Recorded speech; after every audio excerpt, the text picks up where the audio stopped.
pero ya empieza la transmisión.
Estamos en vivo. ¿Estamos? ¿Sí? Bueno, buenas tardes a todos. Bienvenidos a esta modalidad virtual de jornadas y conferencias. Es la primera que hacemos desde el proyecto de interés institucional que coordino, acreditado por la Secretaría de Investigación de nuestra facultad. Así que, en primer lugar, es el agradecimiento a la facultad, a la Secretaría de Investigación y, por supuesto, al Instituto Gioja por permitirnos desarrollar esta actividad en el marco de la plataforma virtual de Zoom. Así que les damos la bienvenida a todos los que se están sumando a través de Zoom y a través del Facebook, la página oficial de Facebook del Instituto Gioja. Esta es la segunda actividad que hacemos en el marco de este proyecto de interés institucional que se despliega en la anualidad en curso, ¿no? Nuestro proyecto está orientado al estudio y al relevamiento de la atención virtual de la salud real, así lo hemos denominado, sobre telemedicina y digitalización de los datos sanitarios. La primera jornada fue en el mes de febrero, cuando todavía transitábamos la antigua normalidad. Allí pudimos escuchar al profesor Markus Fink con la telemedicina en Alemania, y en esta oportunidad tenemos prevista una seguidilla de eventos que son consecuencia de este equipo de investigación, al que luego podemos presentar a medida que los vaya viendo que están. Y en esta oportunidad nos acompaña y nos va a ilustrar sobre esta realidad, concretamente la teleconsulta en Brasil, y tenemos a un querido profesor, a un experto en la temática, dedicado al derecho de la salud. Está lejos, pero está cerca gracias a la tecnología y gracias a la amistad que nos profesamos. Estoy hablando del doctor Vinicius Calado. Él está en este momento en Pernambuco, en Recife. Él es profesor de la Universidad Católica, y nos va a ilustrar hoy sobre la teleconsulta en Brasil, sobre todo, y no lo quiero comprometer, pero sí lo quiero comprometer y por eso lo voy a decir, seguramente la teleconsulta en tiempos de pandemia, profesor Vinicius, en tiempos de COVID, sin duda va a ser una arista y una temática sumamente interesante, sobre todo con un país de dimensión continental. De Brasil estamos cerca y al mismo tiempo es un país que tiene una dimensión que es realmente la de un continente, y desde el punto de vista poblacional es 5 veces más que la Argentina. Yo no quiero hacer más uso de la palabra, simplemente era presentar esta actividad, como les digo, enmarcada en el proyecto de interés institucional, darle la palabra a la moderadora de esta actividad y al mismo tiempo integrante de nuestro equipo, la doctora Valeria Trevisol, Y comenzamos entonces, ojalá que disfruten de esta actividad y por supuesto sigan a través de las redes y que participen activamente con preguntas al finalizar la exposición, que seguramente será brillante, damos por descontado eso, del querido profesor Vinicius. Valeria. Bueno, muchas gracias por la introducción, profesor. Me llamo Valeria, trabajo en investigación con el doctor Peño, y en este caso voy a presentarles al doctor Vinicius Calado, que es abogado, máster y doctor en Derecho por la Universidad Católica de Pernambuco, UNICAP, donde además se desempeña como profesor. Es coordinador en Derecho. Perdón, se me pegó la pantalla. Es coordinador en Derecho Médico y de la Salud de la Católica Business School. Y, profesor, le agradecemos su presencia. Gracias, Valeria. Buenas tardes a todas as pessoas presentes. Agradeço ao professor Elian Prenho, à Universidade de Buenos Aires, pela sua Faculdade de Direito, ao Instituto Rioja. Para mim é um honor falar com vocês. Lhe pido permisso para falar em português e utilizar uma apresentação. Vou apresentar minha pantalla.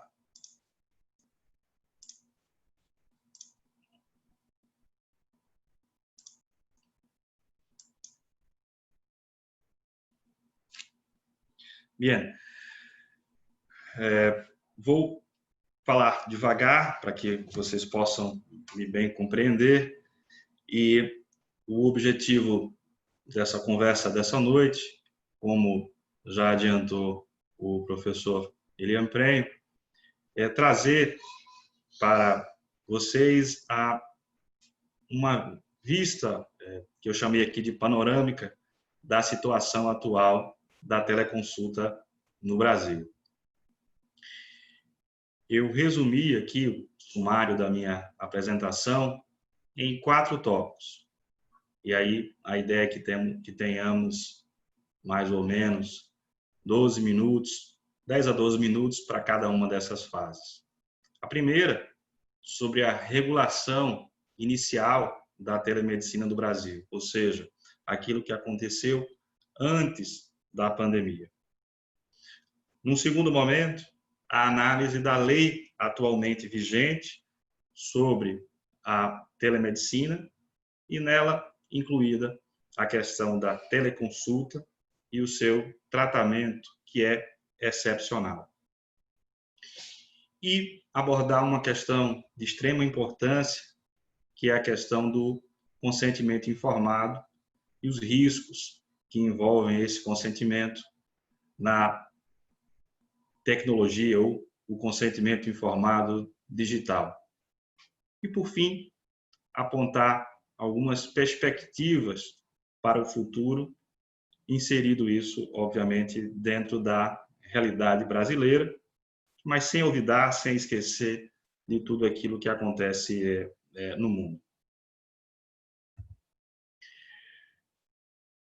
Então, situando a nossa teleconsulta, né, situando a teleconsulta no Brasil, não é correto afirmar que a teleconsulta brasileira ela começa devido à pandemia.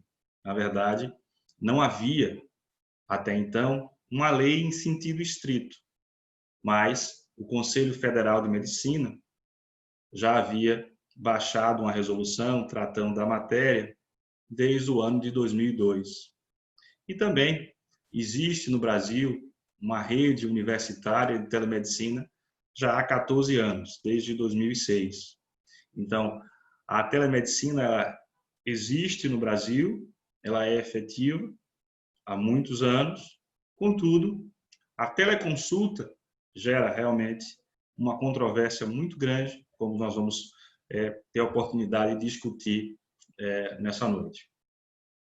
A resolução que eu trago para vocês, que é de 2002, é a resolução que está atualmente vigente do ponto de vista médico ou ético-legal, em que o Conselho Federal de Medicina entende e define, né, a prestação dos serviços de telemedicina.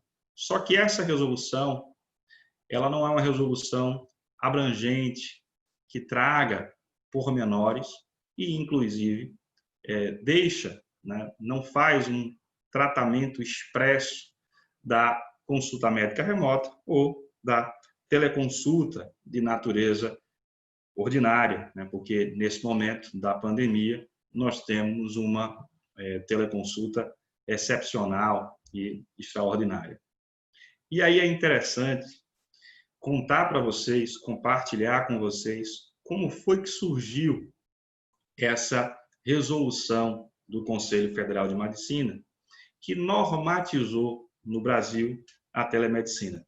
Vejam só, uma empresa que já efetivamente operava e realizava a telemedicina no Brasil fez uma consulta, né? A empresa que está aí nominada, essa administradora aí de Telecare, fez uma consulta, situada no Mato Grosso do Sul, fez uma consulta para saber se o que ela desenvolvia na especialidade da telemedicina de telecardiologia, se haveria algum impedimento, né, de trabalhar dessa forma. Percebam que a empresa já existia, já estava constituída, tinha como seu objeto justamente o desenvolvimento da atividade da telemedicina, havia sido fundada nos autos do processo em 99 e faz essa consulta e, posteriormente, dando uma resposta, dando um parecer acerca dessa formulação, dessa pergunta, o Conselho ele responde a esse processo de consulta com uma opinião, e essa opinião no sistema brasileiro é vinculante. Então, quando o Conselho Federal ele omite uma opinião num parecer consulta, essa opinião ela é vinculativa e vincula todos os conselhos regionais da Federação Brasileira e os médicos nele inseridos. E o que é que o Conselho respondeu? O Conselho percebeu, naquele momento, que era preciso regulamentar. Então, para além da resposta para aquela empresa que formulou aquele pedido especificamente, naquele caso concreto, ela determinou que seria possível a realização daquele ato, determinando ainda do registro no Conselho Regional de Medicina da localidade, no caso, no Mato Grosso, de um responsável técnico, né? E que deveria, né, nos seus fundamentos, nas suas razões, e de que deveria, sim, atender às recomendações da Associação Médica Mundial e da Associação Médica Brasileira no tocante à responsabilidade e às normas éticas. Obviamente, adaptando aí à realidade do Brasil. E aí, justamente, o Conselho aproveitou essa solução de consulta e regulou a matéria. Contudo, em que pese, né, ele afirmar que seus fundamentos se baseavam na compreensão da teleconsulta e da telemedicina da Associação Médica Mundial, o que a gente percebe é que a resolução ficou muito aquém disso. Daí, essa problemática que enfrentamos. Por quê? Porque expressamente a declaração vigente à época, né, a declaração de 1999, a chamada Declaração de Tel Aviv, reconhecia não apenas a teleorientação, a televigilância, reconhecia também a teleconsulta e a teleinterconsulta. E essas espécies, essas modalidades, elas não foram efetivamente desenvolvidas nessa resolução, pelo que se considera que essa resolução foi resolução tímida, né? O Conselho não quis adentrar. Então, um dos grandes destaques aí de importância, né, da Declaração de Tel Aviv vigente à época é de que só se deveria optar pela consulta de telemedicina quando essa questão, essa consulta, ela fosse a melhor opção disponível para o paciente. Ou seja, essa era uma premissa, era um princípio, né, de grande importância para a Associação Médica Mundial. Ou seja, a teleconsulta não vai resolver todos os problemas, porque existem situações em que ela não é o ideal a ser realizado. Então, o que a gente vê é que se passaram 20 anos, né, da declaração de Tel Aviv. Em 2006, essa declaração foi revogada pela Associação Médica Mundial. Em 2007, nós tivemos uma outra declaração, eu vou mencionar aqui, ainda nessa noite. E o Brasil não teve, até então, uma regulamentação específica, né? Precisou chegar a pandemia para que nós tivéssemos efetivamente uma lei urgente e emergencial para tratar dessa matéria. O que nós temos, ainda ao longo do tempo, são situações interessantes que aconteceram dentro desse mesmo processo de como surgiu a resolução da telemedicina. Isto porque é muito comum, e deve ser comum também na Argentina, como em todas as partes do mundo, o médico que recebe uma ligação por telefone, né, um WhatsApp, solicitando informações do seu paciente a respeito de uma determinada conduta. Um pediatra que recebe a consulta de um pai aflito em relação a um filho menor, né? Ou um ginecologista que recebe uma ligação de sua parturiente, né? Um obstetra que recebe a ligação da sua cliente que está com um determinado procedimento. E é muito comum que se o médico responda, afinal de contas, via de regra, o médico, por a relação de confiança que tem com seu paciente, fornece o seu telefone para qualquer situação de urgência. E essa prática fez com que, inclusive as situações aí do WhatsApp, né, ferramenta utilizada aí por praticamente todas as pessoas, em que a Sociedade Brasileira de Citopatologia, em 2016, formalizasse uma consulta ao Conselho Federal de Medicina sobre o tema. E nesse processo de consulta, né, o relator, né, o conselheiro, o médico conselheiro relator do Conselho Federal de Medicina, verificou que havia numerosas consultas sobre a aplicação do WhatsApp, tendo o CFM preparado essa opinião, né, essa resposta a essa consulta. E o objetivo, ao trazer essa resposta a esse processo consulta 50 de 2016, era justamente oferecer e pacificar o entendimento em nível nacional para regularizar aí esse problema. E aí, nas suas considerações, nos seus fundamentos de decidir, o conselheiro relator, ele entendeu que o médico pode receber mensagem de WhatsApp e responder, né? Como sempre o fez, né? Como eu disse no exemplo aqui dos pais aflitos e angustiados com seus filhos, etc. Então, nesse sentido, ao responder dessa maneira essa opinião, né, assegurando esse intercâmbio de informações entre médicos e pacientes desta maneira, você tem o reconhecimento dessa comunicação. E aí, uma pergunta que faço para inquietá-los um pouco, não seria isso uma espécie de teleconsulta mediante um prévio conhecimento do paciente? Não seria uma orientação, uma consulta que já se realizaria? E essa opinião emitida em 2017, então, por ser vinculante nas esferas, já traria aí para o Brasil, para o nosso país, a possibilidade da consulta, guardadas, obviamente, as peculiaridades de caso a caso? Contudo, o CFM, no começo desse ano, apresentou um ofício ao Ministério da Saúde, uma carta oficial, em que formalmente ele reluta em admitir a teleconsulta como uma modalidade de telemedicina, admitindo apenas 3 modalidades: a teleorientação, a telemonitorização e a teleinterconsulta. E aí é interessante notar que ainda nessa história, né, uma provocação da Petrobras, em 95, foi respondida em 97 pelo CFM, falava aí da possibilidade do médico emitir uma opinião a respeito de situações dessas, em plataformas, né, em navios, uma opinião, né, a partir dos princípios éticos e técnicos, mas sem a responsabilização, né, o que não nos aparenta ser algo coerente, né, porque numa situação o médico deve assumir a responsabilidade pelos atos que pratica, mas fica aí esse registro histórico, né? Então, o que a gente tem agora num cenário mais atual? Feito esse esforço histórico, essa realidade aqui que nos encontramos, vindo para mais atual, de maneira mais atual. No final do ano de 2018, o Conselho Federal de Medicina apresentou uma resolução regulando a telemedicina no Brasil, inclusive a teleconsulta.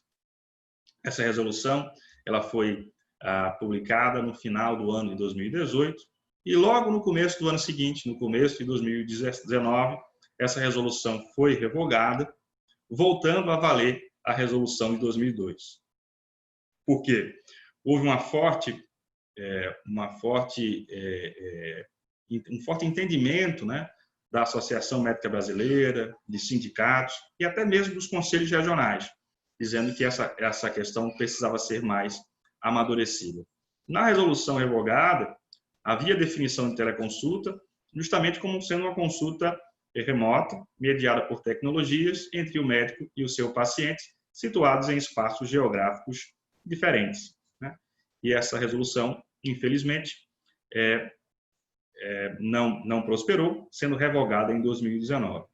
E aí, chegamos em 2020, o mundo todo é surpreendido com a pandemia, né, reconhecida como tal pela Organização Mundial da Saúde, e aí, nesse momento, foi realmente importante, foi preciso, né, uma normatização.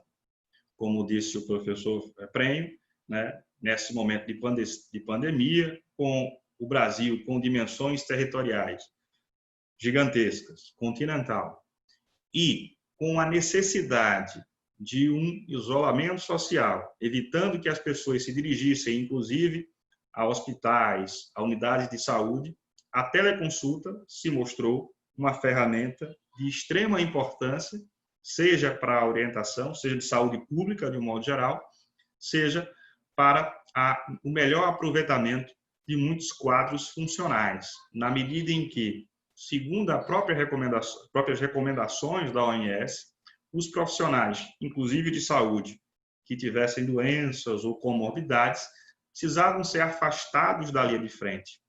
E muitos profissionais que foram afastados da linha de frente ficaram justamente desenvolvendo sua atividade a partir de teleorientação, teleatendimento e teleconsulta, inclusive por videoconferência.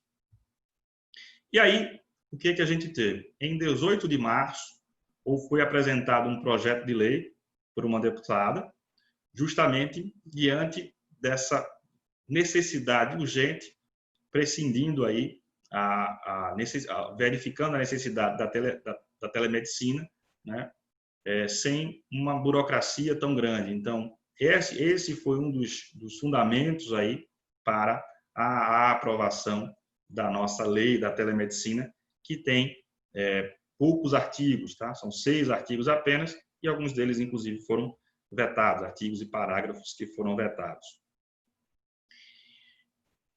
Percebam, 18 de março, a apresentação do projeto de lei. No dia seguinte, no dia 19 de março, o Conselho de Medicina emite um ofício ao Ministério da Saúde, reconhecendo aí a possibilidade ética do uso da telemedicina para além da resolução de 2002, abordando aí a televigilância, a teleorientação e a teleconsulta. No dia subsequente, no dia 20 de março, o Ministério da Saúde baixa uma portaria, né, regulando a teleconsulta no Brasil. Ou seja, nós temos aí o Ministério da Saúde indo além daquilo que o Conselho Federal de Medicina entendia, porque na portaria do Ministério da Saúde existe expressamente a previsão para a realização da consulta à distância. Apesar da publicação da portaria do Ministério da Saúde, o Conselho Federal de Medicina não baixou, e não baixou até hoje, uma resolução mais ampla sobre a telemedicina. E aquele projeto que eu falei há pouco para os senhores e para as senhoras, que no dia 18 de março havia sido apresentada, se transformou em lei, né? No dia 15 de abril foi publicada a Lei 13.989, que é a Lei da Telemedicina do Brasil, que é uma lei que trata da telemedicina num momento excepcional e extraordinário. É uma situação de crise em que essa lei veio e terá uma vigência limitada no tempo, justamente para atender essa medida excepcional, esse momento de pandemia. Então, a gente pode afirmar que no Brasil existe uma lei válida sobre a telemedicina, válida e vigente, que reconhece, inclusive, a possibilidade da teleconsulta e as suas peculiaridades. E a principal delas é justamente essa impossibilidade de exame direto do paciente. Nessa parte agora, eu faço uma análise da lei da telemedicina, né? A lei 13.989, de 15 de abril de 2020, para que a gente possa fazer uma discussão aqui, daqui mais um pouco. Então, a lei, inicialmente, ela declara na sua ementa, né, que ela prevê o uso, né, durante a crise né, decorrente do Covid-19, do coronavírus, né, e da doença Covid-19, né, prevê o uso da telemedicina durante essa crise. E, ao fazer isso, autoriza de maneira expressa, porém excepcional, do uso das tecnologias da informação para o exercício da medicina em virtude desse estado de calamidade pública. Essa autorização, ela se expressa no seu artigo 1º e no seu artigo 2º, reportando exatamente isso que eu acabei de comentar com vocês. Então, o uso da telemedicina durante a crise causada pelo coronavírus, né, e deixando claro que isso é transitório. E aí, sendo transitório, a importância dessa discussão nesse momento, dessa discussão no nosso continente, essa discussão no mundo, reconhecendo as peculiaridades de cada localidade, mas a importância dessa troca, de modo em que essa legislação ela seja aprimorada e que a gente nunca perca a referência, perca o norte maior, que é o paciente, que é a saúde do cidadão, que é a saúde pública de um modo geral, que a teleconsulta possa ser desenvolvida e aprimorada como um instrumento para a garantia da saúde pública. A definição da telemedicina ela foi dada nos seguintes termos pela lei: o exercício da medicina, mediada por tecnologias com a finalidade de assistência, investigação, prevenção de enfermidades e lesões e promoção da saúde. Contudo, essa definição no próprio texto legal não é rígida, porque o texto expressamente prevê e faz uso da expressão entre outros, tá? Isso está previsto no seu artigo 3º. Diz lá, se entende por telemedicina, entre outros, e aí a definição das práticas que acabei de ler para vocês. Depois de ele definir a telemedicina, a lei aborda expressamente a teleconsulta, em que pese uma pequena imprecisão terminológica de chamar de telemedicina, mas depois expressamente há referência à consulta, né, requer uma série de precauções por parte do médico, devendo ele sinalizar e expressar para o paciente essa impossibilidade de realização do exame físico. Inclusive, o Código de Ética Médica vigente no Brasil, né, o Código é uma resolução do Conselho Federal de Medicina, ele prevê expressamente que o médico ele não pode, não deve realizar uma consulta e prescrições sem o exame físico, sem o exame direto do paciente, né? A não ser em situações de extrema urgência, em situações de urgência ou emergência, e que ele deva fazer esse exame físico logo depois. Então, sinalizando no Brasil, a leitura de consulta é essencial, o exame físico. Então, essa excepcionalidade da consulta à distância, da teleconsulta, ela se dá sem o exame físico, e aí se sinaliza essa importância do paciente estar consciente dessa limitação específica da teleconsulta. Essa característica da lei faz com que haja um reforço específico do dever de informação do médico.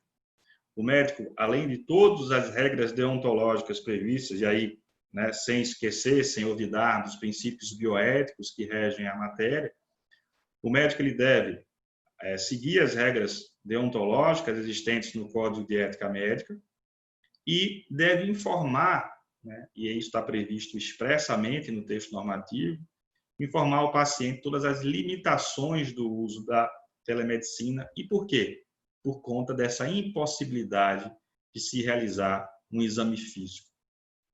Daí a importância do médico e essa obrigação de explicar esse fato, seja da sua relevância, seja da sua importância, para o diagnóstico no caso específico. Para algumas especialidades, né, notadamente aquelas em que há um contato mais direto e há um exame físico preponderante, né, isto é de ainda maior importância. Então, pode-se dizer que, de maneira mais ampla, o artigo 4º da Lei da Telemedicina do Brasil refere expressamente à consulta, né, em seu texto, e dizer que a nossa lei, então, prevê de modo expresso a teleconsulta como espécie de telemedicina no Brasil, ainda que de maneira excepcional, com um reforço do dever de informar do médico, decorrente aí da impossibilidade desse exame direto do paciente. E, nesse sentido, a gente traz que, além de observância dessa característica específica da teleconsulta, a lei também permite a cobrança, né, a lei permite a utilização da teleconsulta no sistema público, né, no Sistema Único de Saúde, no SUS, e também no sistema privado, chamado aqui no Brasil de saúde suplementar, né? Nós temos, inclusive, uma agência, a Agência Nacional de Saúde Suplementar, que compete regular esse setor. Então, os médicos devem seguir o padrão de atenção à saúde telepresencial, seguir o mesmo padrão do presencial e reconhece o seu direito à remuneração na saúde privada ou na saúde pública, dentro de cada uma das suas características e de suas normativas próprias. E isso está previsto expressamente no artigo 5º da lei, em que eu transcrevi aí para os senhores poderem visualizar.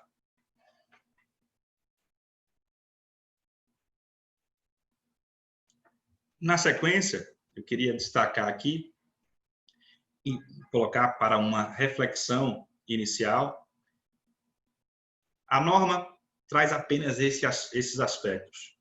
É uma norma, sei, emergencial, excepcional. Mas que princípios regem a teleconsulta?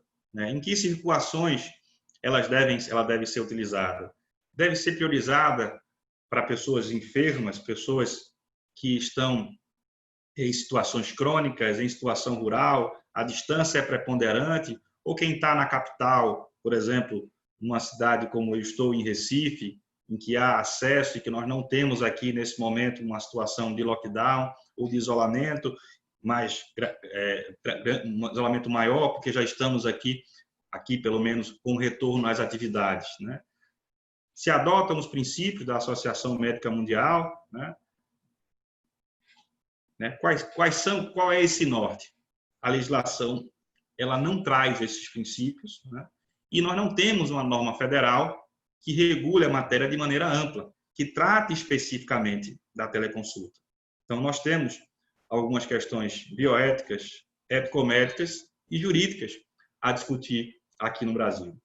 E aqui eu trago, apenas por reforço, sei que todos que nos acompanham aqui bem sabem disso, mas apenas reforçar aqui, falei da Declaração de Tel Aviv de 1999, que foi revogada em 2006, e em 2007 a Associação Médica Mundial adotou a Declaração sobre a Ética da Telemedicina e, posteriormente, com algumas modificações de 2018. E aqui eu trago 2 pontos, dentre outros, né, que são princípios contidos na declaração, que é a consulta face a face entre o médico e o paciente segue como sendo o padrão ouro da atenção clínica.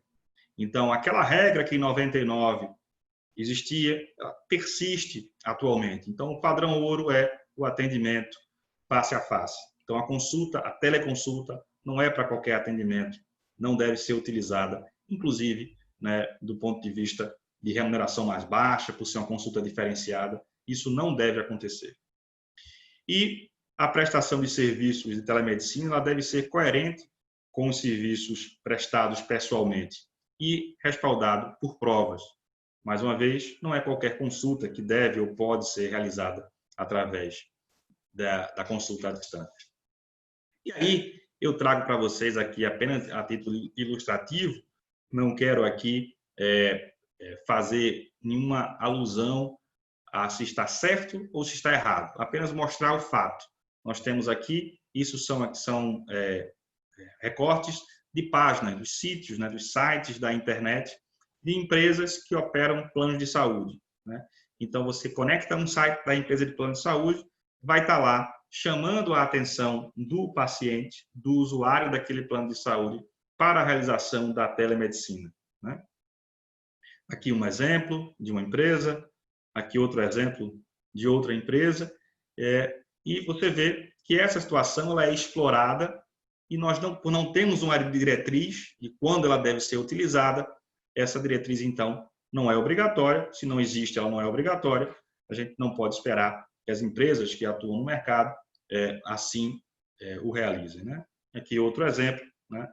A consulta aí, teleconsulta por vídeo, né? Além da consulta para COVID, etc., consultas outras. Então, o que é que nós temos com isso? O que é que eu quero pontuar com essas questões que trouxe, nesse ponto específico da teleconsulta? Que sem uma normativa, sem uma diretriz, nós temos um risco aumentado para os pacientes e para os médicos. Na falha nesse processo comunicacional, o que pode ser considerada aí, que eu chamo de negligência médica informacional, né? Ou negligência médica informativa, como está aqui, né? E que foi trabalho, inclusive, lá em 2012, no meu master, na minha dissertação. E, em especial, porque não existe uma padronização desses mecanismos e dos procedimentos, e muito menos de aplicação de sistemas. E aí a gente já tem uma outra questão, que na Argentina está muito mais avançada do que no Brasil, que é a questão da proteção dos dados pessoais, dos dados sensíveis, né? E aí a preocupação da linha de investigação justamente dos dados pessoais decorrentes da digitalização dessas consultas e das digitalizações dos atos médicos. Isto porque, além de tudo isso, ainda há, em virtude da ausência de uma norma federal que norteie o sistema de cima para baixo, a gente tem entendimentos divergentes dos conselhos regionais. Então, os 27 estados da federação, cada conselho emite uma opinião, e alguns não emitiram opiniões específicas, mas eles têm competência, na ausência de uma normativa federal, do Conselho Federal de Medicina, de baixarem normas. Nós temos normas divergentes entre os conselhos regionais. Conselhos que permitem a teleconsulta desde que haja uma prévia consulta, desde que haja uma prévia relação médico-paciente, desde que tenha havido um exame físico prévio direto, e outros que assim não permitem. E aí, eu queria destacar, no tocante ao consentimento informado, nessas questões pertinentes ao esclarecimento do paciente, para evitar justamente uma quebra dessa relação médico-paciente, uma decisão recente do nosso Superior Tribunal de Justiça, responsabilizando o médico justamente pelo dano causado pelo incumprimento do dever de informar, e esse caso aqui específico, dentro de uma relação privada de consumo. Então, é de extrema importância a normatização do consentimento para que o paciente possa conhecer e assumir os riscos decorrentes de uma teleconsulta. Na medida em que, se ele não conhece, ele não assume. E se o médico não tem ou não consegue produzir a prova dessa informação, nesse processo comunicacional, ele pode findar por assumir esse risco. E muitas vezes o próprio médico não sabe disso ao utilizar, por exemplo, uma plataforma de uma operadora de plano de saúde em que esse consentimento informado ele não é formalizado ou muitas vezes não é nem dado conhecimento ao paciente, ou seja, ele não tem como consentir porque não recebeu previamente a informação. Então, o termo de consentimento informado ou consentimento informado digital tem ainda mais requisitos que o consentimento tradicional, na medida em que é necessário que o médico explique o funcionamento da telemedicina, os riscos, né, que existem, ou seja, enfatizando os problemas de privacidade, as possibilidades de falha na tecnologia e as possíveis violações de confidencialidade, entre outras questões específicas de cada caso concreto, de cada especialidade. Então, esse é um momento rico no cenário brasileiro para que a gente possa discutir todas essas questões, né, com a colaboração aí dos nossos irmãos argentinos, que já estão muito mais avançados do que nós nos aspectos pertinentes à privacidade, né? Nós já temos uma lei, uma LGPD aqui, né, a Lei de Proteção de Dados e da Privacidade, que foi aprovada, mas a sua vigência foi postergada e que ainda temos todas essas questões para resolver. E aí nós temos um risco, né, ainda, e aí finalizando a questão do consentimento, e já me encaminho para a última fase da nossa exposição, os riscos derivados de plataformas inapropriadas para teleconsulta. Utilizar Skype, WhatsApp, né, ou ferramentas de Hangout, que é a ausência de um consentimento inapropriado, muitas vezes que não é prévio e não fica registrado, né, de procedimentos, processos contra o médico ou mesmo contra a instituição e tudo disso. A possibilidade dessa informação sensível do paciente cair, né, no armazenamento em nuvem, ficar salvo no celular, né, e aí dos danos à saúde ou danos morais e danos patrimoniais que podem ser sofridos aí pelos pacientes. Por fim, né, como eu disse na última parte da minha apresentação seria apontar aqui para o futuro, queria fazer considerações sobre os vetos, duas considerações sobre os vetos da legislação brasileira. O primeiro veto foi decorrente de uma norma que foi estabelecida no projeto de lei, ou da lei aprovada pelo Congresso Nacional, né, de que haveria a regulamentação da telemedicina pelo Conselho Federal de Medicina após o período da pandemia. E isso foi vetado pela Presidência da República, dizendo que, com o fundamento haveria a necessidade de uma lei em termos gerais para regular com base no texto constitucional. Ou seja, o entendimento da Presidência da República é de que é preciso uma lei que trate da telemedicina. Mas, repito, até a pandemia, nós não tínhamos lei tratando da telemedicina, e a telemedicina existe no Brasil há mais de 20 anos. Porque, lembrem-se, em 1999, uma empresa fundada em 99, fez uma consulta ao Conselho Federal de Medicina, e a partir da resposta a essa consulta é que nós temos a resolução que está até hoje vigente, que completa 18 anos, que é de 2002.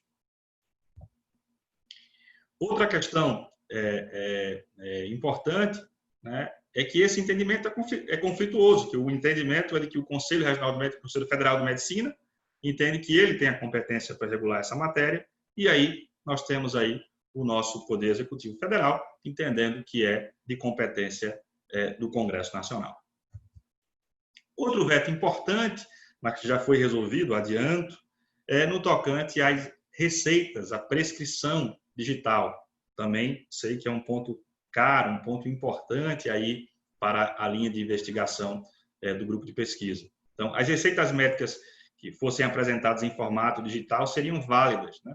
E aí, dentro desse contexto, houve um veto na medida em que haveria a necessidade de uma proteção maior, utilizando certificados ou assinatura digital, né, com a infraestrutura de chaves públicas brasileira. Então, o veto não permitiu qualquer tipo de consulta, como, por exemplo, uma prescrição num receituário assinado pelo médico e com uma foto do telefone celular. Isso não seria ou não é permitido. Mas o Conselho Federal de Medicina, juntamente com o Conselho Federal de Farmácia e o Instituto Nacional de Tecnologia, resolveram isso rapidamente.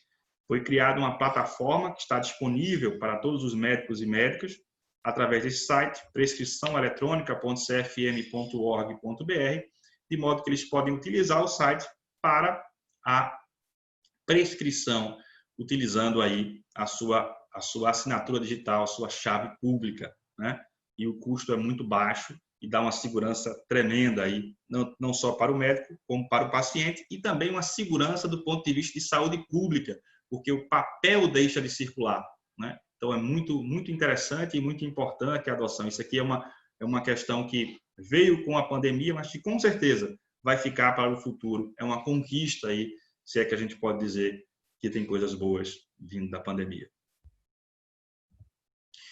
E, por fim, já me encaminhando aqui para o final e agradecendo de antemão a paciência de todos por estarem me ouvindo até então, nós temos aí, então, um grande avanço com relação à prescrição digital, esse site, essa plataforma que permite essa realização, a necessidade de diálogo entre a Lei Geral de Proteção de Dados e a telemedicina comum, porque ela veio para ficar, né? E reconhecer que vários tipos de telemedicina, inclusive teleconsulta, já são regulados pelo CFM e acontecem no nosso cotidiano. E a atual lei ela só se aplica ao momento da pandemia, então até uma vigência temporal curta.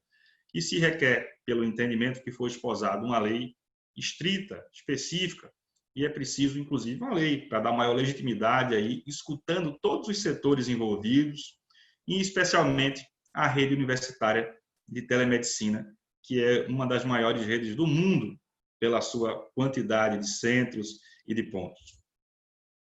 É preciso também que haja um padrão que contenha uma parte geral, reconhecendo os princípios bioéticos, sejam os previstos pela Associação Médica Mundial, sejam aqueles da Sociedade de Bioética, para que a gente tenha sempre o foco no paciente, o foco na saúde, né, para evitar o mau uso, né, e para que as pessoas que mais necessitam tenham acesso.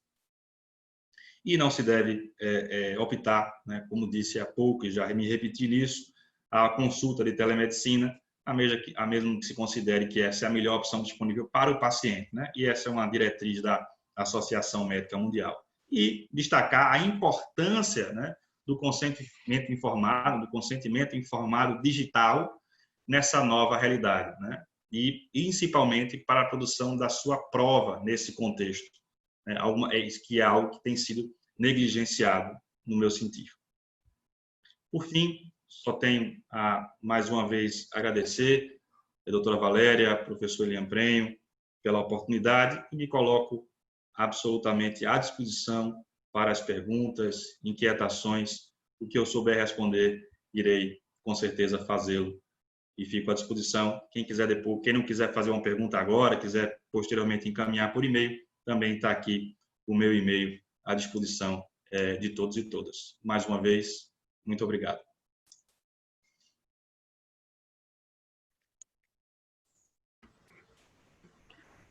Muchas gracias, profesor, por la explicación. A mí me queda una intriga sobre el tema de consentimiento informado digital, si puntualmente hay algún caso que nos pudiera contar en donde hubiesen denegado el caso puntualmente porque no se suscitó este consentimiento por parte del paciente. Desculpe, estava com o microfone desligado.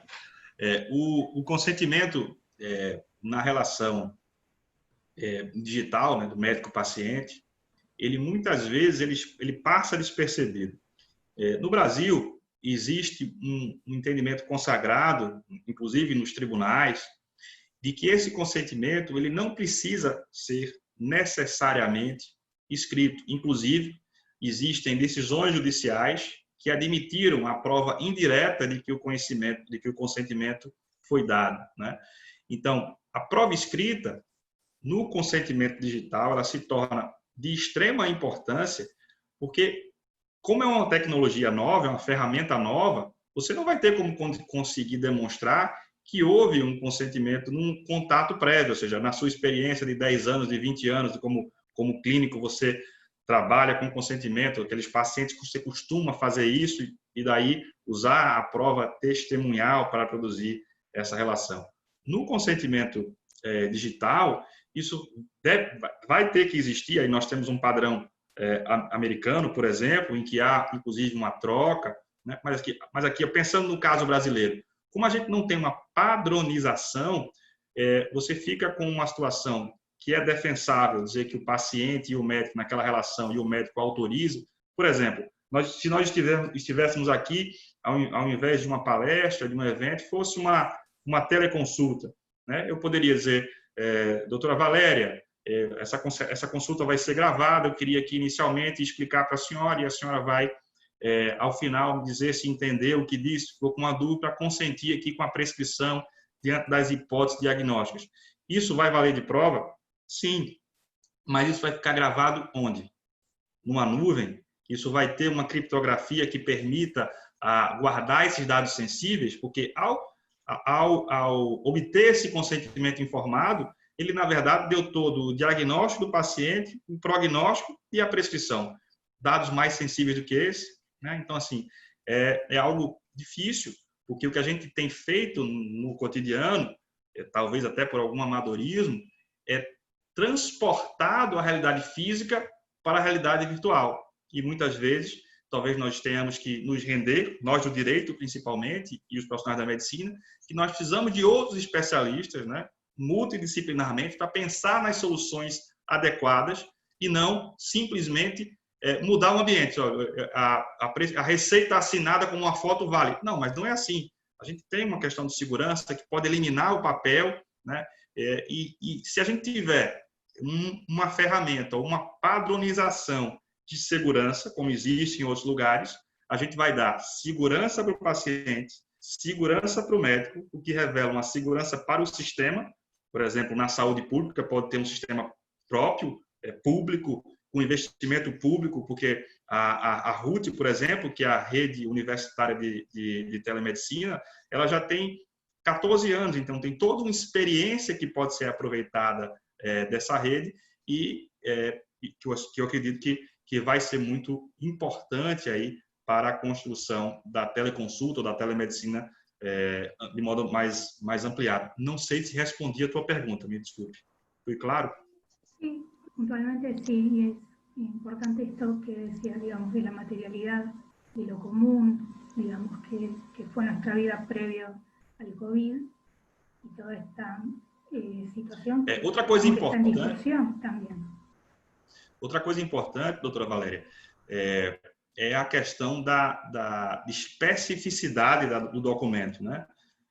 O consentimento informado, e muito se diz assim, o consentimento vai ser prévio, mas o simples clique de um consumidor, de um paciente, num aplicativo, previamente, e que ele está consentindo com aquilo, sem receber as informações e os esclarecimentos, não tem valor jurídico nenhum. Como é que ele pode consentir previamente com informação que ele sequer recebeu? Como é que eu vou consentir previamente com algo que eu não sei do que se trata? Então, algumas soluções não me parecem adequadas.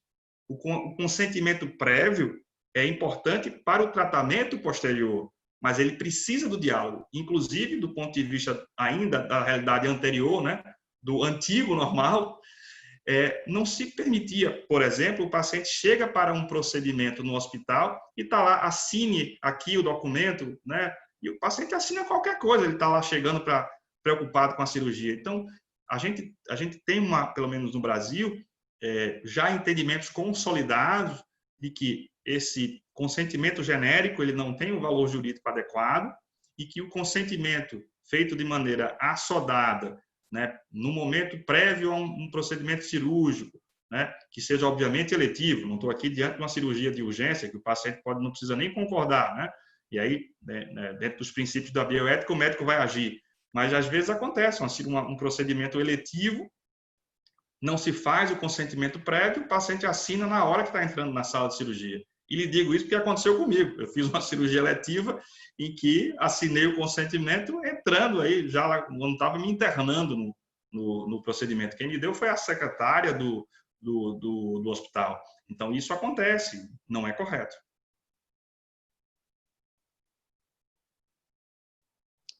Yo tengo una pregunta, Valdi. ¿Puedo hacer una pregunta? Sí, profe, por favor. Profesor Vinícius, Espero que eu saiba responder. Una palestra sensacional, profesor, sensacional. Una pregunta.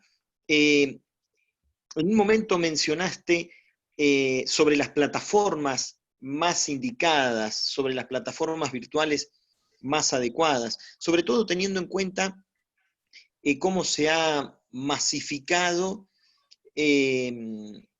WhatsApp, ¿no? Y cómo se ha trasladado a WhatsApp, sobre todo en algunas especialidades, ¿no? En pediatría, le mandamos la foto, los papás mandamos fotos al pediatra y le mostramos, mire, la catota, profesor, mire acá, doctor, y le enviamos una foto al pediatra con el moquito del niño, ¿cuál es, digamos, primero, cuál sería la alternativa ante esto? Porque además hay una cuestión que la tenemos que mencionar también. ¿Qué sucede con el honorario profesional? ¿Qué sucede con el costo de esa consulta que se sustancia a través de WhatsApp? Y por supuesto en términos de responsabilidad, ¿no? Bueno, si te pudieras explayar en eso, Vinícius. Antes de responder a pergunta, professor, me permita contar caso que eu acompanhei na defesa de um médico, em que houve uma teleinterconsulta, ou seja, entre dois médicos, um especialista, esse especialista na área de ortopedia, e a médica generalista que estava no plantão. Ele estava de sobreaviso, que é uma modalidade em que ele só é acionado, ele só é obrigado a se dirigir ao hospital se houver necessidade da cirurgia de urgência, e caso contrário, ele não vai para a cirurgia. E compete ao profissional que está lá no plantão decidir se aciona ou se não aciona. E o que aconteceu? O paciente chegou, a médica de plantão verificou e levantou uma hipótese diagnóstica de fratura, inicialmente hipótese diagnóstica de fratura, e pediu um raio-x do membro que ela supunha estar fraturado. O raio-x veio, ela examinou o raio-x e entendeu que não tinha fratura. Na dúvida, e diante do contato telefônico do colega, ligou para o colega. Doutor fulano, estou com uma paciente assim, e fez a descrição de toda a sintomatologia da anamnese e perguntou, posso lhe mandar foto pelo WhatsApp para o senhor ver se concorda comigo? E assim o fez. Ela mandou para ele a foto pelo WhatsApp, ele olhou a foto e, colega, concordo. A recomendação é cautelosa. Não visualizo fratura. E mesmo que eu visualizasse fratura, não seria uma situação de urgência, é o tratamento chamado conservador. Ok. Ela fez a prescrição medicamentosa e orientou que voltasse com 24 horas ou 48 horas, já não me recordo aqui o intervalo de tempo. Pois bem, para encurtar a história, foram os dois acionados no Conselho Regional de Medicina, aqui do nosso estado, e justamente pelo uso da ferramenta, porque trocaram, né, essa utilização do WhatsApp, porque consideraram que é uma mídia social, etc. Quando, na verdade, o que foi feito, ao fim e ao cabo, foi uma teleinterconsulta entre dois médicos, em que a médica plantonista ouviu a opinião de um colega e ele externou sua opinião, e a decisão que ela tomou, sendo correta ou não, foi uma decisão dela para com o paciente, ela que realizava a consulta. Então, percebam, a gente precisa entender o contexto para regular a situação. É diferente do caso que o senhor me perguntou, eu coloquei esse caso apenas para ilustrar. Sim, o médico foi absolvido, tá? Só para... ele não foi condenado. Só para ilustrar, é que a consulta pelo WhatsApp, ou pelo Skype, ou por qualquer outro mecanismo, né? Pelo FaceTime, ou qualquer outro desses mecanismos, você não tem a segurança da transmissibilidade dos dados, de que isso não vai sofrer um hacker, isso vai ser invadido, que essa informação não vai vazar. Imagine, por exemplo, que você tem aquele salvamento automático do que chega no WhatsApp para o rolo de câmera, né? E aí, se a pessoa perde o telefone, mesmo que você tenha uma contrassenha no WhatsApp, você não consegue entrar no WhatsApp, mas aquilo fica salvo no seu chip, se for, por exemplo, um aparelho Android. E aquilo ali vai vazar. De quem será a responsabilidade? Do paciente que salvou ou do médico que enviou? Então, não estou dizendo que essa consulta que é comum, e como eu disse, o próprio Conselho Federal de Medicina reconhece como válida, porque o Conselho não pode dizer que não reconhece, porque tem uma solução de consulta que é vinculante em todo o território nacional, reconhecendo essa habitualidade, apenas prevê que seja uma relação anterior, mas não está dentro de uma proteção de dados sensíveis que o mundo hoje exige. Então, nem sempre aquilo que é habitual, que muitas vezes é necessário, né? Não estou dizendo aqui que o profissional médico se recuse a atender a ligação de um paciente, né? de um pai aflito, etc., mas que talvez essa não seja a situação ideal para evitar problemas futuros. Então, uma plataforma que seja justamente uma plataforma que tenha essa conformidade, né? Por exemplo, nós temos aqui nos Estados Unidos, né, desde 96, a HIPAA, né, que em português a tradução aproximada seria Lei de Portabilidade e Responsabilidade do Seguro-Saúde, que é do ano de 1996, que é o Health Insurance Portability and Accountability Act.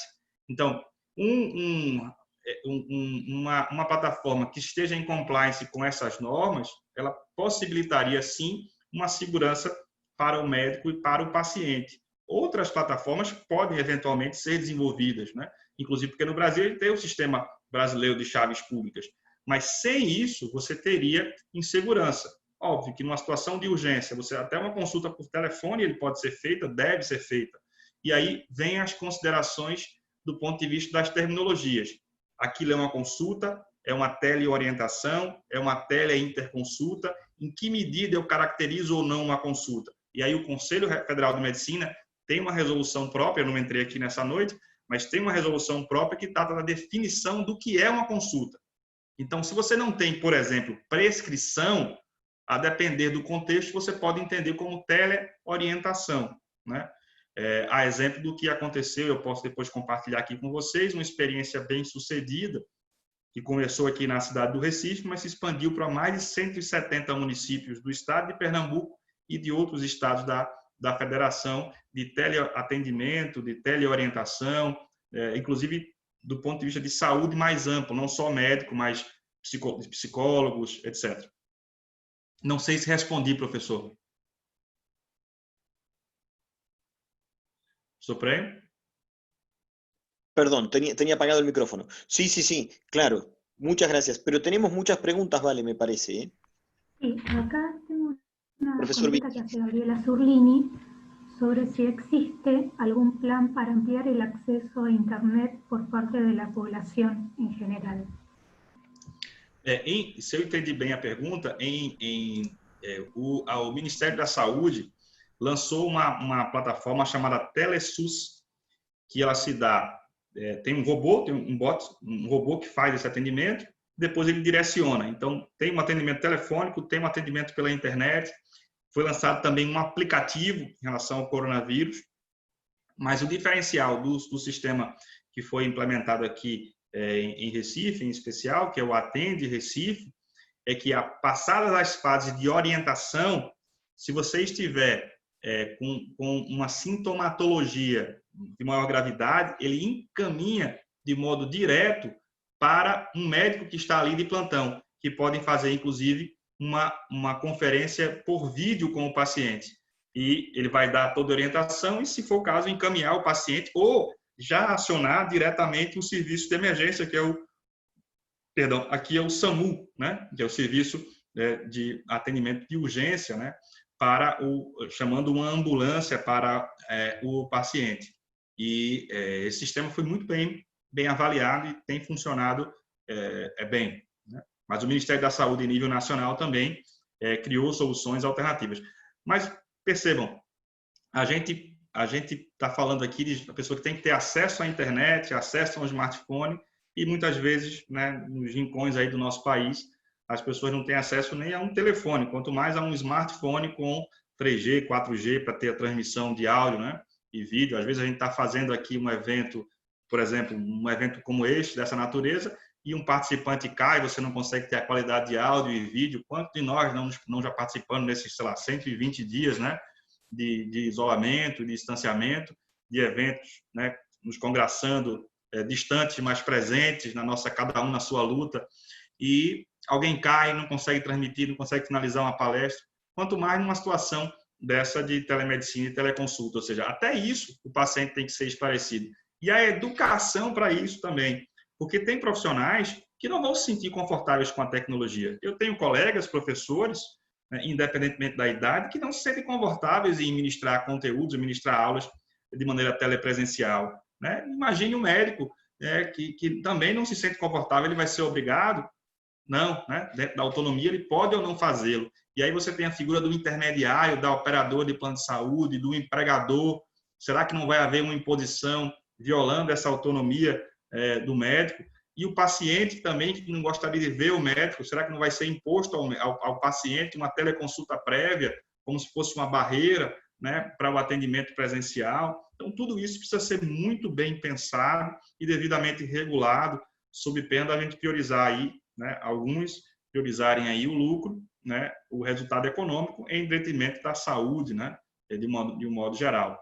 E principalmente no nosso país, que nós temos um sistema único que é exemplar, né, e que precisa ser priorizado, né, para esse atendimento de quem mais precisa, né? Se você tem uma dificuldade de acesso à saúde de uma população no interior, né, do Amazonas ou do Pará, ou aqui mesmo no interior do Pernambuco, né, de Pernambuco, você pode ter um especialista por telefone, fazer uma teleinterconsulta, né, com outro profissional, um médico generalista, um médico da família que está ali, ouvir aquela opinião do especialista, que pode estar em qualquer lugar do Brasil ou do mundo, né? Então, isso é realmente muito interessante. Daí a importância da rede universitária de telemedicina, né, com toda essa expertise de 14 anos de atividade.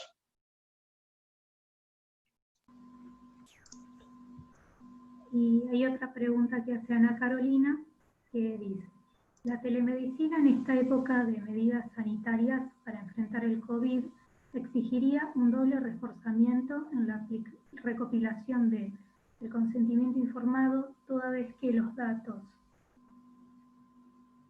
suministrados por un paciente podría generar en su mal uso una estigmatización? Y luego los datos consignados en la historia clínica electrónica deben caducar y en cuánto tiempo? Boa pergunta. Primeiro, se a gente caracterizar aí um atendimento de urgência ou emergência, a questão do consentimento informado, ele deixa, né, de ter uma prioridade ou uma priorização. Se eu estou diante de uma urgência ou de uma emergência, o médico ele vai ter que agir. Então, nesse particular, eu entendo que o consentimento ele é dispensável em virtude de que o médico está fazendo em prol do paciente. Se, obviamente, é algo que há o espaço para o diálogo e o procedimento é considerado um procedimento eletivo, ainda que de urgência, e o paciente possa consentir, ouvido, né? Ou ele pode ser ouvido e pode consentir, não vejo também essa dificuldade. Aí sim, o consentimento deve ser tomado. Em relação ao tempo, a doutrina mostra, e estudos feitos, inclusive, em vários lugares do mundo, em que há uma discrepância absurda entre os sistemas. Nós temos países que vão conservar os dados, por exemplo, esse que eu citei aqui de Pernambuco, alguns dias, e tem países que vão conservar, dizem que vão conservar nas suas condições lá, nos seus termos gerais lá, quando você aceita baixar o aplicativo, por exemplo. Tem países que dizem qual é o período que ele vai ficar, que variam aí de 1 semana a 5 anos. Tem países que simplesmente não dão essa informação nenhuma, por quanto tempo vai guardar. E o pior, esse tratamento, se ele é anonimizado ou não. Uma coisa é eu ter o dado sensível do paciente e ele está anonimizado, que se uma vez esse dado vazar, eu não consigo chegar àquele paciente. Mas, se eu tenho, por exemplo, por uma necessidade de rastreio, eu sei onde o paciente mora porque ele colocou o código de endereçamento postal, o CEP, né, o zip code, eu não sei como chama na Argentina. E ele colocou, e aí você tem a rua onde ele mora.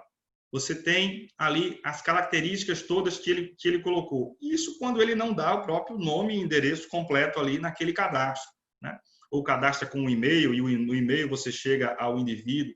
Então, além das questões pertinentes ao tempo, né, você tem os dados sensíveis que devem ser anonimizados.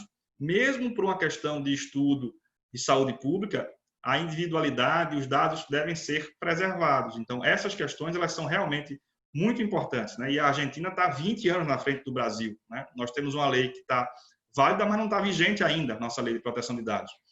E a gente ainda está engatinhando nesses aspectos, porque nós não temos uma lei válida e vigente, e a agência que foi criada pela lei ainda não está pronta para começar a operacionalizar e ter aí, né, a formação dos Data Protection Officers, né, as pessoas com formação específica para a proteção de dados pessoais, né, principalmente na área de saúde, né, que a grande maioria dos dados que estão ali vinculados são efetivamente dados sensíveis, né? Então, essa perspectiva, nós não temos essa no Brasil, não temos ainda essa norma. O que nós temos muitas vezes é o desenvolvimento nessa pandemia de ações, de aplicações, de aplicativos e programas, mas que muitas vezes, ou no mais das vezes, não é transparente. E a transparência é muito importante para a relação bioética, né? Dessa discussão de biopoder, né? Porque essa informação é informação que transfere o poder de indivíduos, né? Bem, e aí a gente vai entrar em outra discussão que não é a desta noite, né, professor Prenha? Mas vamos lá. E peço desculpas, eu gosto de falar e falo muito, então peço desculpas, vou tentar ser mais breve, me perdoe. Maravilloso. Vale, tenemos una pregunta muy buena de Ani ahí. Sí, en el mismo sentido, la consulta es si la telemedicina es tomado desde el punto de vista de servicio público. Sim. No Brasil, o que é que nós temos? Então, em 2002, nós tivemos uma norma, né, uma resolução do Conselho Federal de Medicina que reconheceu a prática da telemedicina. Em 2006, foi criada a Rede Universitária de Telemedicina. Não foi com esse nome lá atrás, era Telesaúde, mas atualmente é Rede Universitária de Telemedicina. Essa rede, ela não é vinculada ao Ministério da Saúde, ela é vinculada ao Ministério da Ciência e Tecnologia. Então, essa é uma rede de universidades e de entidades que visam desenvolver e aprimorar a assistência à distância. Então, não é necessariamente uma assistência do SUS. Contudo, a normativa atualmente vigente e a própria normativa de 2002, ela não faz diferença entre o público e o privado. E a normativa atual, ela expressamente permite a atuação no sistema público. Tanto que a imensa maioria dos estados, né, desenvolveram ações dessa natureza. E por quê? Porque, segundo a normatização, a orientação, né, da OMS, as pessoas que tinham algum tipo de enfermidade, alguma comorbidade ou por nível de idade, imaginemos aí um profissional médico com 69 anos, né, saudável, mas que em virtude da sua idade ele deveria ser afastado do serviço, não poderia estar na ponta desenvolvendo uma atividade, ou um profissional com menos idade, com 50 anos, mas portador de uma diabetes crônica, ou imunodeprimido, que se tratou recentemente de um tratamento oncológico, que precisa retirar da linha de frente. Então, essas pessoas elas foram colocadas, de um modo geral, em sistema de teleorientação, de teleatendimento, continuaram prestando o serviço público de saúde, mas não de forma direta. Então, os sistemas eles precisaram ser desenvolvidos, né, rapidamente, e com isso se contou muito com a parceria da área privada. Mas percebam, sem uma normatização existente sobre proteção de dados, anonimização, quanto tempo iam ser armazenados, o que é que vai ser feito disso. Por quê? Porque esses dados eles serviram para a construção de políticas públicas. Imaginemos que um determinado sistema puxou dados e disse: a região norte do município do Recife está com um grande número de casos. Precisamos atuar naquela região. Ok, mas e depois disso? O que é que vai ser feito com esses dados? Né? Então, realmente é algo a se pensar e se discutir. Mas, respondendo a pergunta objetivamente, sim, está coberta nesse aspecto também o serviço público. También Antonella consulta si las empresas de medicina privada están obligadas a la cobertura y si efectivamente está regularizado en Brasil. Boa pergunta. Elas estão felizes da vida. As empresas privadas estão felizes da teleconsulta estar sendo possível. Estamos sendo bombardeados cotidianamente com questões de teleconsulta. E muitas vezes sem a advertência, sem a observância dessa norma, de que, olha, a teleconsulta não é o padrão ouro. A teleconsulta ela deve ser utilizada em situações específicas. A teleconsulta ela pode ser e deve ser utilizada para esta ou aquela necessidade. E o que a gente tem com aquelas imagens que eu mostrei há pouco dos sites, eu quis realmente demonstrar isso, mostrar essa evidência de que se você abrir aqui, e como eu pesquiso muito sobre teleconsulta na internet, né, o que eu recebo no meu Instagram e na minha pesquisa do Google, lá navegando, de informação sobre teleconsulta é incrível. Né? Então, ou seja, a inteligência artificial sabe o que eu pesquiso e me manda. Então, faça sua consulta, teleconsulta, não sei aonde. Eu recebo cotidianamente. Se eu abrir o meu Instagram para fazer uma consulta, eu vou receber um anúncio patrocinado. Eu recebo todos os dias um anúncio patrocinado de teleconsulta. E essa regulação também precisa existir. Porque quem pode oferecer teleconsulta, para que público, né? Então, assim, as empresas são obrigadas, sim, com o mesmo padrão ético e com a mesma remuneração. Nós temos, também não adentrei aqui, mas pode ser objeto de outra conversa, nós temos uma agência no Brasil, que é a Agência Nacional de Saúde Suplementar. Ela emitiu uma nota técnica sobre essa matéria. Eu posso aqui, enquanto conversa, eu posto aqui para vocês o link integral da nota técnica. E, posteriormente, posso me comprometer de fazer a tradução para disponibilizar. Mas daqui a alguns segundos aqui eu localizo, eu tenho fácil aqui no arquivo, já compartilho com vocês. Y la última pregunta que llegó es de Gabriela, que vuelve a consultar sobre si se contempló el problema de hackeo con fines de apropiación de recetas de medicamentos, puntualmente aquellos que son utilizados como estupefacientes, e se há alguma normativa al respecto. Gabriela, obrigado pela pergunta. Veja, uma das razões do veto, né, da lei da telemedicina foi justamente isso. Imaginemos que alguém transmite uma receita pelo WhatsApp, né, e com uma foto de uma receita de um medicamento controlado, né, de utilização restrita, e aquilo cai, né, e é utilizado para a aquisição de drogas, né, de fármacos. Né? O que acontece? A legislação brasileira, no caso, ela vetou, ou seja, ela não permite isso. Contudo, foi criado um site, né, prescriçãomédica.cfm.org.br, em que o médico, para fazer essa prescrição, ele utiliza um token, né, através das chaves públicas, com a sua assinatura digital. E esse documento, ele é vinculado e é emitido eletronicamente, e mesmo que ele caísse em mãos erradas, ele está lá direcionado, especificado, e a pessoa que vai se dirigir à drogaria, à farmácia, ela vai ter que se identificar, mostrando sua identidade, seu documento de identificação, para poder adquirir aquele produto.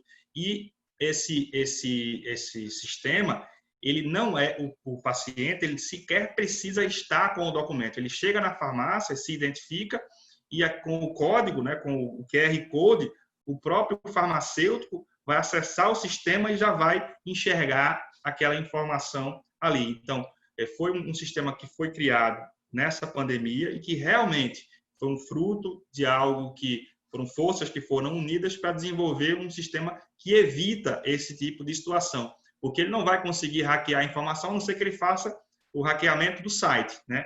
E aí, o sistema de chaves públicas brasileiras, em tese, ele não é possível de ser hackeado, né? Pelo menos do ponto de vista do estado atual, não é possível de ser quebrado. Mas da forma como ainda hoje, e veja, esse é o que existe, mas ainda hoje é possível você ver médicos fazendo prescrições e batendo fotos. Tá? Então, sua pergunta é pertinente e isso pode estar acontecendo nesse momento. Então, é importante, e não só aqui, né, como também em outros países, essa cultura da utilização do mecanismo digital de maneira adequada, de maneira correta, ela passe a estar presente na ordem do dia. Não adianta que eu utilize, né, eu adapte a realidade, né, do nosso mundo presencial para o mundo virtual. Eu preciso ir para o mundo virtual consciente daquela realidade, consciente daquelas ferramentas. É como se eu fosse jogar xadrez com as regras da dama. Não vai dar certo. Muchas gracias, profesor, por las respuestas. Bem, vou localizar aqui, enquanto vocês pensam aí na próxima pergunta, vou localizar aqui o documento da ANS. Bueno, yo quiero aprovechar, primero para agradecerle al profesor Vinicius. Lo hemos tenido hablando sin parar casi 90 minutos, una ponencia maravillosa, maravillosa. Quiero agradecer también, bueno, a nuestro equipo, ¿no? Presentar a todo nuestro equipo. Valeria, decíamos, es parte integrante. También está Antonella Sciolo, está Ana Carolina Molina Villar, está Gabriela Zurlini, está María Eugenia De Angelo, y está también, que no la vi, pero Lucía Camacho. Son dos colegas de Colombia, tanto Lucía como Ana Carolina, que colaboran permanentemente con nosotros. También quiero agradecer en la persona de Denise a todo el instituto, y por supuesto a las autoridades del instituto, a Marcelo y a Luciana que siempre nos apoyan. Y quiero destacar la presencia de una de las investigadoras más destacadas del instituto, y diría yo, además la quiero mucho porque fue mi profesora de grado, pero que siempre tiene una mirada clara y con una solvencia que a mí me marcó ya desde el grado y lo sigue haciendo ahora, ¿no? Que es la doctora Noemí Rempel, que está aquí, es investigadora del Instituto Vinicius, y es una referente en bioética aquí en nuestro país y en la región. Vale, no sé si tenemos más preguntas, y por supuesto le cedemos la palabra al doctor Vinicius, que ahí acaba de compartirnos un enlace. Agradeço a audiência, agradeço muito a audiência, é um prazer enorme estar aqui nessa noite. Para mim, fico muito feliz, de verdade, de poder debater, e para mim é um momento de aprendizado, é um momento rico, né? Toda troca, a gente aprende muito mais do que a gente ensina nesse momento. Tenho sempre essa convicção. É uma premissa da minha vida enquanto professor, enquanto pesquisador, enquanto ser humano, em verdade. Y tenemos que invitar a todas las personas que lo deseen a participar del máster, profesor. Tenemos que Sí. invitar a participar del máster allá, claro que sí. Pero tenemos una Verdade, pregunta más, verdade. Vale. Verdade. Sí. Leonardo pregunta, ¿qué alcance tendría la responsabilidad de las empresas de medicina prepaga ante un error de diagnóstico realizado por el profissional en la teleconsulta? Leonardo, do ponto de vista da construção das decisões judiciais no Brasil, da jurisprudência, nós temos um entendimento sumulado no Superior Tribunal de Justiça de que a empresa, seja o hospital, seja a operadora de plano de saúde, ela é responsável solidariamente com os seus profissionais credenciados, ainda que não sejam empregados, né? Ou seja, mesmo que eles sejam credenciados, referenciados. E é o que normalmente acontece nas empresas de telemedicina. Ela se dispõe a operar com aquela prática, faz o seu registro possível desde 2002 no Conselho Federal de Medicina, indica um profissional médico para ser o seu responsável técnico e oferece o serviço. Por exemplo, aquela empresa citada, né, é uma empresa de telecardiologia. Então, imaginemos que um cardiologista faz um telemonitoramento, um acompanhamento equivocado, recebe um ECG, né, um eletrocardiograma, e analisa errado. O paciente está tendo um infarto e ele não visualiza. É responsável solidário o médico, a empresa, e se houver um terceiro, no caso no Brasil é muito comum, a operadora de plano de saúde, todos recebem, todos são legitimados passivamente para responder à ação. Não sei se o linguajar ficou muito técnico e é muito diferente, né? Não sei se eu fui claro, peço desculpa se não fui, professor. Se o senhor puder me ajudar aí em alguma terminologia que não tenha ficado clara. Não. Foi muito claro, professor. Eu desejo também parabenizar sua palestra. Foi uma palestra maravilhosa, maravilhosa. Obrigado, professor. Espero que os slides tenham ajudado, né? Eu fiz questão aí de fazer, que aí facilita, né? E fica à disposição do Instituto, o material aí é de vocês, fiquem à vontade, o que eu puder também colaborar de alguma forma, estou absolutamente à disposição para colaborar com as investigações futuras aí nesse trabalho a ser desenvolvido, professor. Y lo comprometemos al doctor Vinicius para que participe también en la obra que estamos preparando, así que la idea es transformar esto en texto para ponerlo a disposición de nuestra comunidad académica, y también convocarlos para eventos futuros que estamos programando sobre esta misma cuestión, porque sin duda ha sido el tema, y las cosas se han precipitado, ¿no? con la pandemia. Esto de lo que nos contaba el profesor Vinicius acerca de la teleconsulta en tiempos de pandemia ha sido también un acierto haber elegido esta temática y que la facultad nos haya acreditado la propuesta desde la Secretaría de Investigación, ¿no?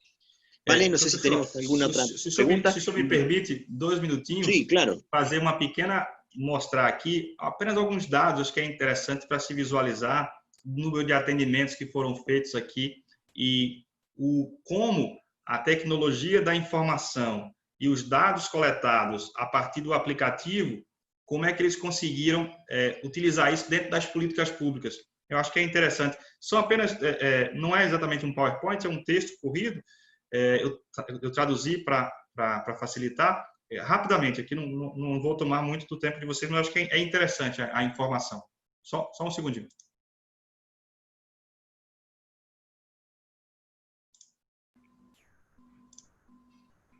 Visualizam minha tela? O assiste em casa? Sim, se ve perfeito. Esse é um programa, um aplicativo que poderia ser acessado pela internet, pela web, normalmente, ou pela plataforma do aplicativo. Você podia baixar o aplicativo no celular.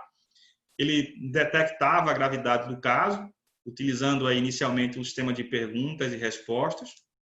E aí Num primeiro momento, recomendava que as pessoas com sintomas leves descansassem, se cuidassem, etc. E aí isso era dentro da inteligência artificial, ainda sem contato humano. Se o algoritmo entendesse que aquele caso era considerado moderado ou severo, né, a ferramenta abria justamente uma videochamada para orientação remota com o médico e o sistema, aquela pessoa cadastrando o seu celular, ele passava uma mensagem de monitoramento, a depender do caso, por algum período, né, diariamente, para saber como é que a pessoa estava e a orientação subsequente. E se houvesse algum sinal, né, de piora, né, ele era encaminhado ao paciente uma videochamada e poderia ser encaminhado até mesmo uma ambulância, né? E através dessas videochamadas, os profissionais eles podiam realizar essa assistência, né, e passar as instruções, né, seja em relação a se dirigir a um determinado hospital ou uma assistência de urgência ou um centro de saúde. Essa ferramenta ela era georreferenciada, ou seja, você colocava o seu CEP, o que possibilitava dizer onde é que você estava, mapeando e classificando os casos. Então, com isso, você tinha uma visão global ali daquela localidade, né? E essa aplicação, então, ela possibilitou colaborar com a gestão desses dados sobre a situação, né, do coronavírus na cidade e serviu para o planejamento das ações, inclusive do plano de contingência. Então, veja, uma ferramenta de inteligência artificial em que o médico só é chamado quando a inteligência diz que aquele caso seria um caso realmente de atenção diferenciada. E aqui, a prefeitura me passou, à época, isso foi no finalzinho do mês de junho, os dados, não sei se está legível aqui, deixa eu ampliar aqui um pouco. Visualizam bem? Então, nesse período de 60 dias, perfeito? Nesse período de 60 dias, né, ou seja, entre o lançamento do aplicativo e o mês de junho, então, a gente teve aí o mês de maio e junho, na verdade, ele foi lançado ali no finalzinho de abril. Esses dados são do finalzinho do mês de junho, né? Então, 82 mil pessoas foram atendidas, né, pelo sistema automatizado, 32 mil receberam teleorientação, né? E aí, isolamento domiciliar recomendado para alguns, distanciamento para outros, né? E aqueles casos que foram mais graves, né, foram de condições de gravidade, os sintomas de gravidade, encaminhados para a unidade de saúde, né? E 36 casos que foram de urgência urgentíssima, onde o serviço móvel, uma ambulância foi acionada. E pessoas que estavam precisando de ajuda, né, fizeram aí o teleacolhimento por psicólogo. Então, viram que a situação era de acolhimento, né, e entre outras situações. E, então, aí, só um pequeno resumo aí, né, da quantidade total de chamadas, quantas receberam teleorientação, por vídeo ou por telefone, teleaconselhamento, que é o psicológico, casos graves, e de 26 de março a 24 de junho, né? E aí, esse sistema foi considerado positivo e foi ampliado aí para mais de 170 cidades no estado de Pernambuco, entre outras cidades fora do nosso estado. ¿Eso, profesor, también fuera del Estado? ¿También fuera del Estado? Não, esses dados que eu trago são apenas de Recife, mas o programa, né, o software, né, o programa, ele foi como é que eu posso dizer? Ele foi cedido, né, para outros municípios, inclusive de fora do estado. Esses dados são exclusivamente do município do Recife naquele período. Eu solicitei à época, né, os dados à secretaria, e eles só estão fazendo um estudo, queria entender um pouco, e eles me forneceram os dados para que a gente pudesse ter, e estou compartilhando com os senhores.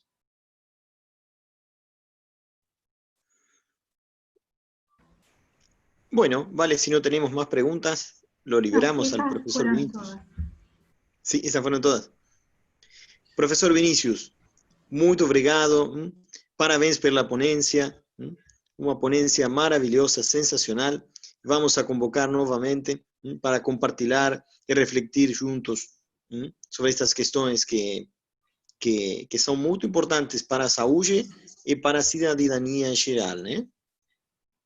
Verdade. Professor, eu só tenho a agradecer mais uma vez aí a audiência, ao convite e a oportunidade de debater com vocês e com toda a experiência aí, seja do próprio Instituto, seja do grupo de pesquisa do senhor. Realmente é uma honra para mim participar desse momento, né, e vi que é o segundo momento aí do Instituto, né, nesse ponto específico que o senhor disse na abertura, então fiquei ainda mais honrado com essa situação. Volto a dizer, estou absolutamente à disposição para manter uma troca profícua aí, espero que a gente consiga ter resultados e que, eu sei que na Argentina nós temos aí uma lei que está em trâmite, né, tocando aí a telemedicina, quem sabe a gente não consegue se inspirar reciprocamente aí para que a nossa lei que venha, assim, um projeto de lei ouça a sociedade efetivamente, né? Porque essa lei realmente ela foi uma coisa urgente, e aí não critico, acho que foi importante, precisou existir, mas é preciso que a gente traga, já que vamos ter uma lei geral, que ela siga os princípios bioéticos, que ela possa atingir a finalidade da teleconsulta, né? Que é levar a saúde para quem mais precisa, nos locais mais distantes, inacessíveis, dentro das circunstâncias, e não para que empresas, né, ganhem dinheiro. Acho que essa aqui é uma leitura que, pelo menos, assim entendo. Muito obrigado e a todos e todas uma boa noite e um bom restinho de semana. Obrigado a você também. Eu prometo que vou fazer a barba para a próxima palestra. Para a próxima palestra eu vou fazer a barba, professor Vinícius, né? Forte abraço, Vinícius. Um forte abraço. Obrigado. Chao, Denise, muchas gracias a vos también, Denise, que nos has ayudado. Salió todo muy bien. Y Vale, bueno, te toca el cierre. Gracias. Gracias, Vale, a vos también. Muchas gracias. Gracias, Elian. La verdad, la primera vez que hacemos de este estilo, aún con la temática que habíamos tomado al principio, pero agradeciéndole sobre todo todas las consultas y el tiempo que nos dedicó. Y la verdad que vino muy bien, porque hablamos del mundo virtual y no nos sabemos manejar, así que vamos a tener que aprender a manejar esto. Muchas gracias de verdad, a todos, a Denise y a todo el equipo maravilloso del Instituto, y al profesor Vinicius, que lo hemos tenido 1 hora 40 minutos, lo hemos exprimido, pero muchas gracias. Muchas gracias.